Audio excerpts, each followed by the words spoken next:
So Jerry Jones thinks his quarterback is somewhere between Jared Goff and Cam Newton. Damian Woody here with us. Stephen A., talk to me about that comparison. Well, first of all, I can understand why Jerry would want to say that since you just finished getting spanked by Cam Newton and the Carolina Panthers. Of course, you want to try to elevate your quarterback. I'm actually going to applaud my man, Jerry Jones, in this particular situation. He finally tried to give some props to Dak Prescott. He spent the last 2 years doing everything he could to avoid doing just that. First year, Dak Prescott is lighting it up. Jerry Jones don't want to give him any props whatsoever because he's hoping beyond hope and prayer that Tony Romo is going to come back to the rescue for him, because he'll be damned if he was going to hand the reins to Dak Prescott if he didn't have to. Then Tony Romo retires. Dak Prescott comes out last season. Ezekiel Elliott gets himself suspended. Jerry Jones foolishly encourages Ezekiel Elliott to fight.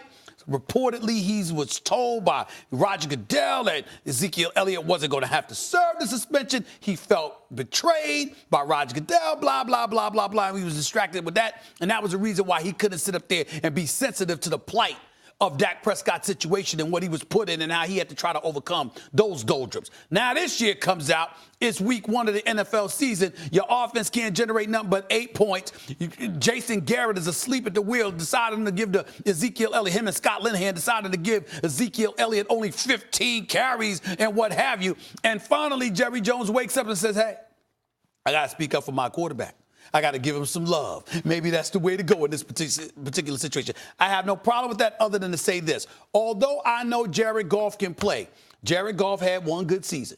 Went under Sean McVay. Now, obviously, the first year he was under Jeff Fisher, so we knew he was contaminated, and God bless him. But the bottom line is, since Sean McVay has been there, he's looked stellar.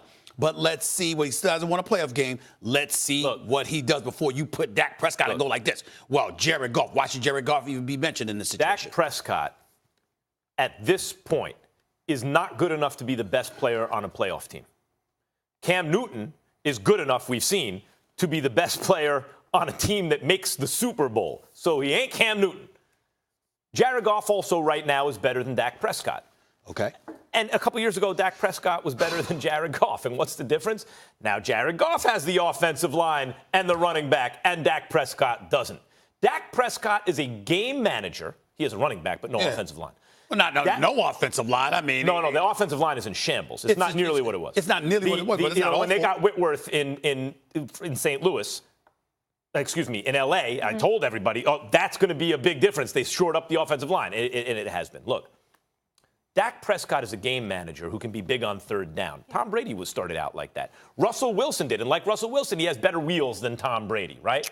And Russell Wilson, Tom Brady obviously, and also Russell Wilson, developed from game manager big on third down, which is what you want in a quarterback, to a guy who can also carry a team on offense. Dak is not at that stage yet. He is not between Jared Goff and Cam Newton. He is under, at this moment, Jared Goff and Cam Newton. First, let me make this clear. Dak Prescott damn sure ain't Cam Newton. I mean, you talk about Cam Newton coming in. Cam Newton's a 6'6", 250-plus pound quarterback that no one wants to see running that rock up, up the middle. So although I will say he's lucky they don't hit him low. They don't hit Cam Newton low. He's lucky because he scares me. I'm surprised they don't. More players don't do that because he's such a big body guy. But here's what I'm going to say about Dak.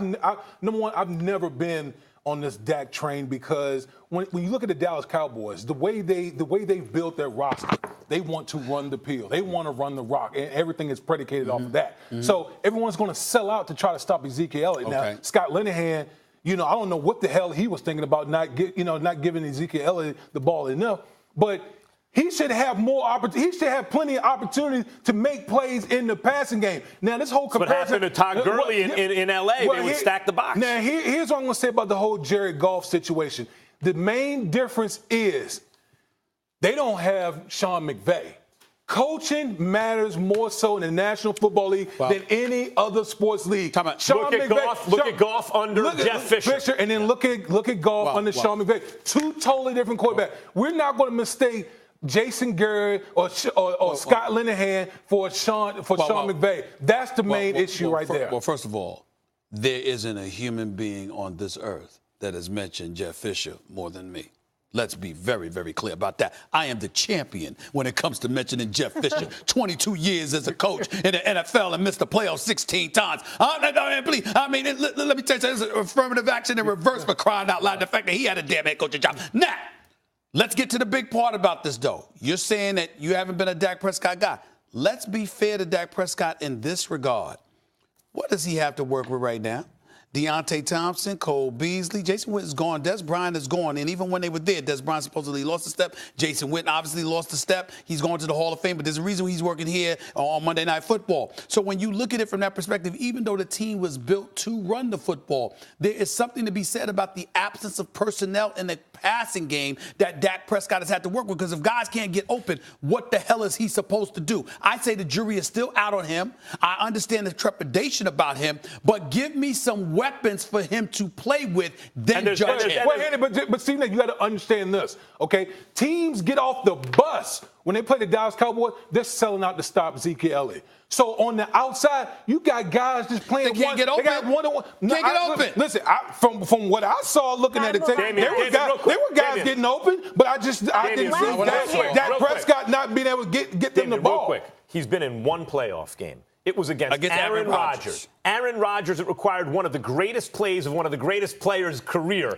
to overcome the Cowboys that day. And Dak never got down, even when they were down, kept them in it. He played very well in his biggest game, don't you think? Okay, that was, what, 2 years ago? That was in the playoffs. That was 2 years ago. 2 years ago, he's a rookie. We moved forward to year 3. Listening to time cues today, disappointed in all of you. Don't look at me crazy. I'm looking at don't even look at me crazy. Man, watch your tone. Don't look at me crazy. Watch your tone. Because I'm speaking facts watch your on tone. here. You ain't speaking of facts. I am speaking facts on here. Partial you facts. already know that. That's the only evidence. Like I said, I'm going to call it like I said. I'm going to sit up there and I'm going to defer to Molly because she runs the show. You better watch your tone. You over here caping for Jared Jones and Dak. Do you want to get a lot of topics into the show and keep our audience happy? Why don't you be keep it nice? going. Whoa.